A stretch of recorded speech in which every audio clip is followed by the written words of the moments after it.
So what am I saying? For example, let me give you another example.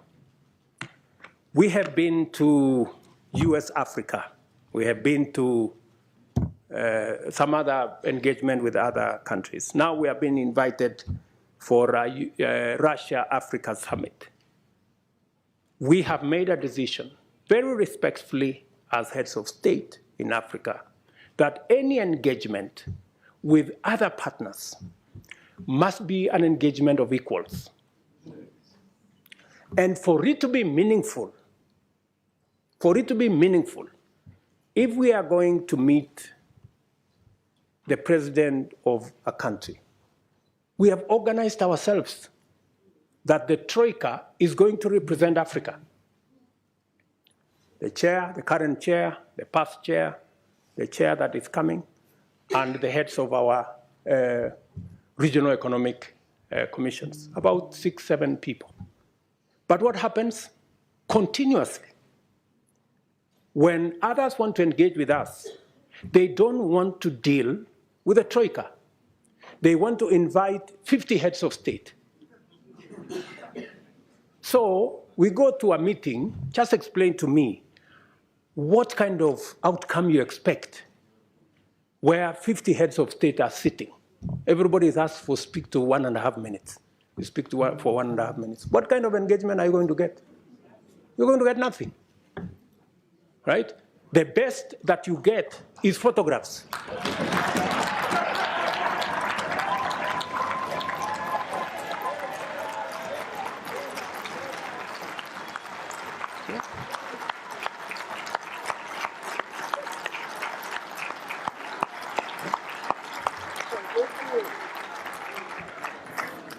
That's it.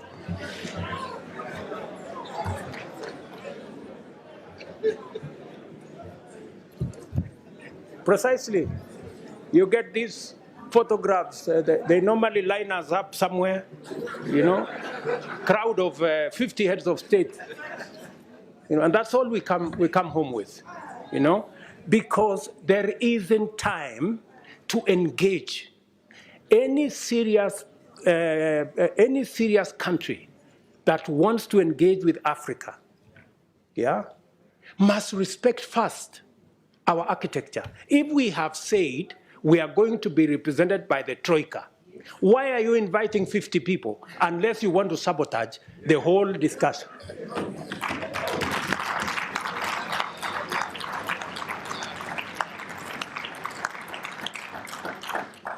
And if you can't respect our own rules, it is a sign of lack of goodwill. I mean, you must, so that when we engage, you know, if we have a smaller group of 5 people, then you can have a meaningful conversation. And we can have a meeting of equals. But here you are, you represent 200-300 million people. You have a guy here who represents 10 people. You have another guy who represents 10 million people. Then that conversation becomes, and some of the time, you know, the most unfortunate thing is that some of the people who invite us to these meetings tell us, if you don't come, there will be consequences. So all of us are forced to go to a meeting that has no meaningful outcome because of blackmail. This is not right, good people. You know, this is not okay, you know? So I have written to my brother who was here the other day that this time round, any other invitation, it must respect the rules of our continent. We have said any meaningful engagement, anybody who wants us to take them seriously, they must first respect our architecture. If they want a fruitful engagement, they should engage our continent in a manner that we can effectively represent our people and we can effectively discharge our mandate and articulate our issues, not in a crowd. We want to be effective. We want to engage. you know? So if you are one head of state and you want to engage all these people, surely, are you sincere, you know, in engaging in a crowd? Because some of these good people, they want to avoid any commitments, you know? They want to avoid any meaningful engagement. They just want a baraza and okay, pictures, and then we go. Dinner, and then, I mean, good people, we have food in our countries, at least we can eat at home.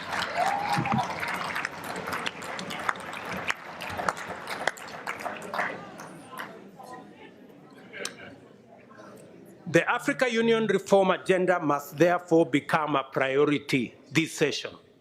And you must, members of parliament, you must interrogate and conduct the process to ensure that structurally the roles of the Bureau, Summit, committees, regional caucuses, Secretariat, and Commission are rationalized to give Africa a fit-for-purpose continental governing body worth its name.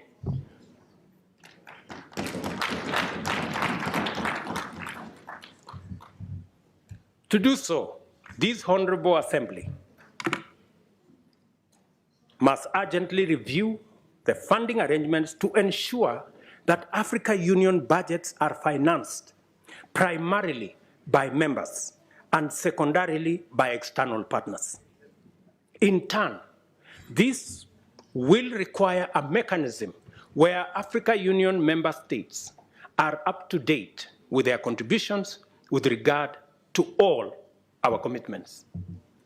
As matters stand, our most core mandates depend on the goodwill of development partners. Just imagine, including critical peace and security matters, that our own peace and security fund is funded by development partners more than is funded by us as heads of state and countries. Good people, this needs to change. Africa solutions must look like solutions. And in principle, they ought to emanate from us. How do we say we are providing African solutions if it is funded by development partners? It's a fallacy. It means we have no capacity to provide Africa solutions if it is being funded by others. A case in point, we have a situation in Sudan. The generals in Sudan are bombing everything. They are bombing roads, they are bombing bridges, they are bombing hospitals, they are destroying airports, using military hardware bought by African money. Just imagine. We need to tell those generals to stop the nonsense. Yeah.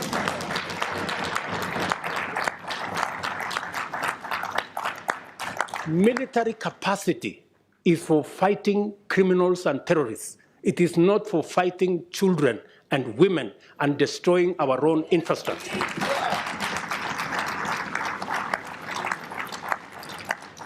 But as it is, we have no capacity to stop this nonsense in our own continent because our own peace and security fund is funded by others. We have a problem. But I'm telling you, we are going to correct this problem. It is us to do it.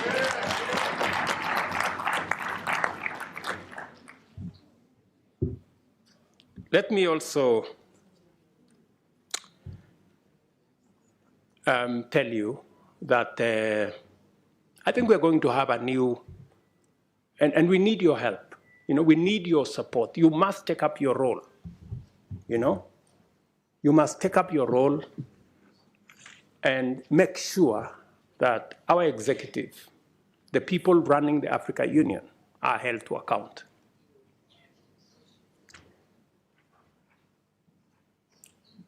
With this vision in mind, I sought and was privileged to receive the approval of the African Heads of State and Government Summit to have the honor of hosting the Africa Climate Summit in Nairobi this year in September. This will be a major gathering of African and global leaders to deliberate and consolidate a clear African position and clear African voice as we project our agenda in the global stock take engagements and the build-up to COP28. The summit also provides an opportunity to highlight and forge consensus on the modalities of unlocking Africa's vast potential to positively impact the climate agenda and rally the world to tap into the numerous opportunities that Africa presents towards global net zero. This will not be another morning summit where we are mourning about our situation.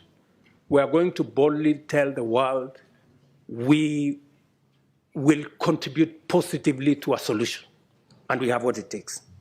I invite you all to Nairobi to join us at that summit and to take part in that broader journey and vision for Africa to hold meaningful discussions with global partners.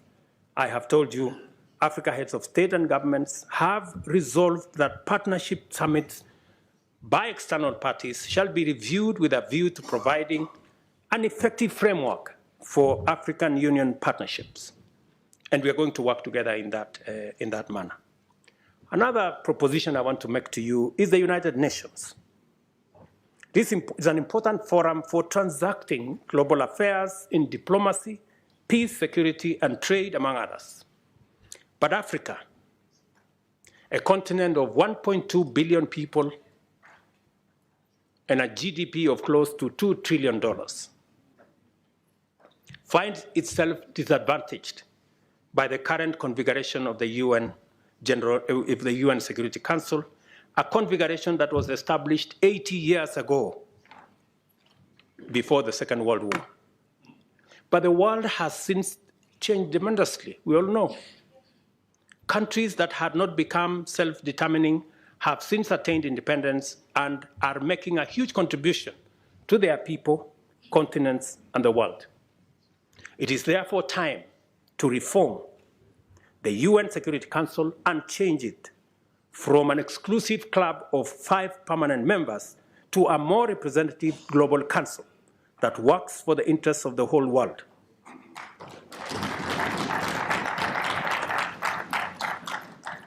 We have said Africa must have, at the minimum, 2 permanent seats at the Security Council. And by the way, we are being very modest. Yeah, we are being very modest because we are understanding. We must therefore work together to make our continent prosperous, for that is what it deserves, and our people now and generations to come, and improve our relations with global business and global investments. One final thing that I know many of you have talked about Paris. Yes, we will be going to Paris because we want to occupy every space. We are going to be consistent. We are going to be coherent. We are going to be audible until there is no place to hide.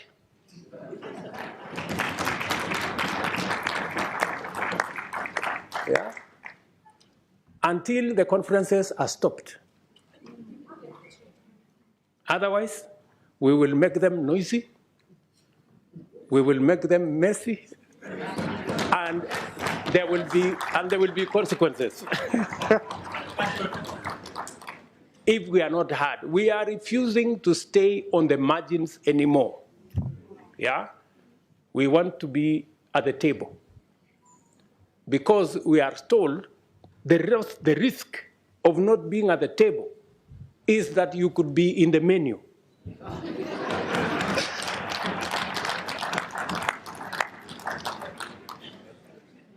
Do you understand?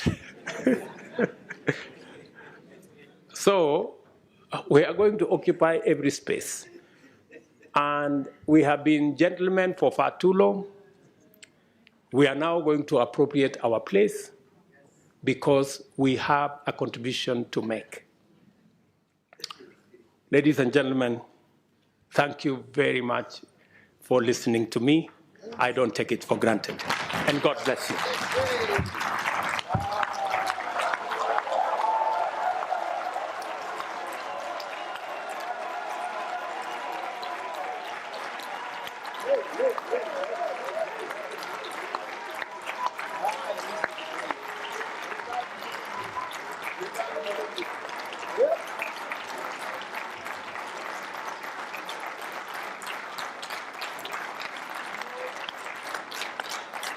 Thank you.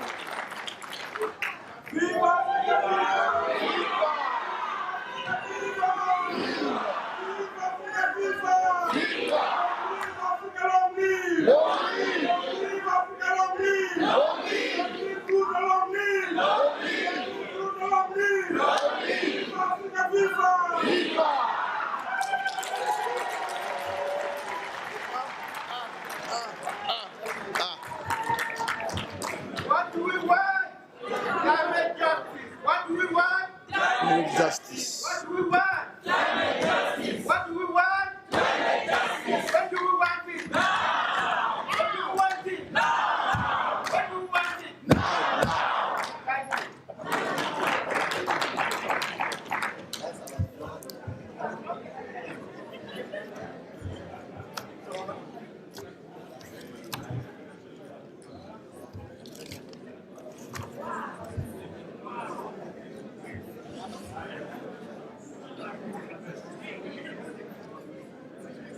I have nothing to say. I have nothing to say.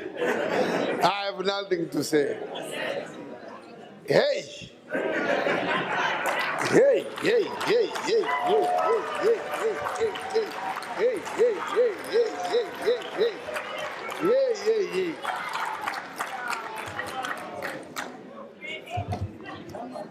hey. Your Excellency.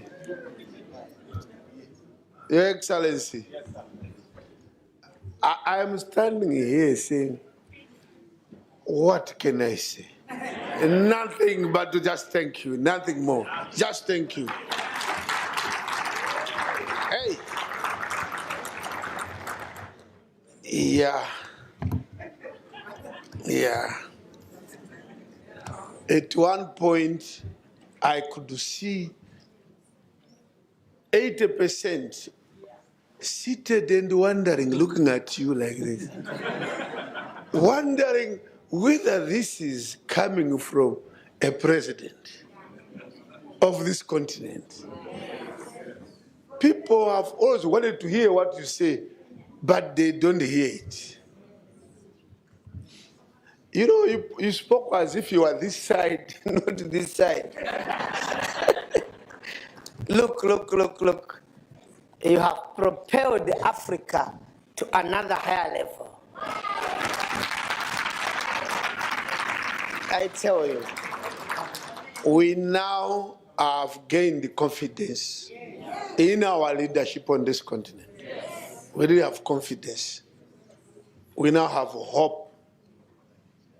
And those that are aspiring, because this parliament has produced, as we said yesterday, a number of heads of state from this parliament. The current president of Seychelles was here 2 years ago. The current president of Namibia was a member of this parliament. Former President Mahama of Ghana was a member of this parliament. Former President of Mali, Keita, was a member of this parliament. Who else? So, now today, Niger president, Niger, Bazoum, Honorable Bazoum, he used to sit over there, that side. Bazoum, former member of this parliament. But I want to say, if there are others among you who are also aspiring, I think twice. It is no longer the presidents of yesterday. Things have changed. Look, we now want this caliber.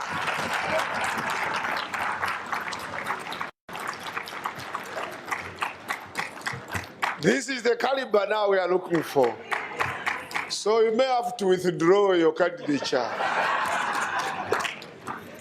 Anyway, if you listened properly, and all of you listened, this can be a speech, a talk, but in my language of academic life, this is not a speech. It is a treatise which lives forever. Treatise.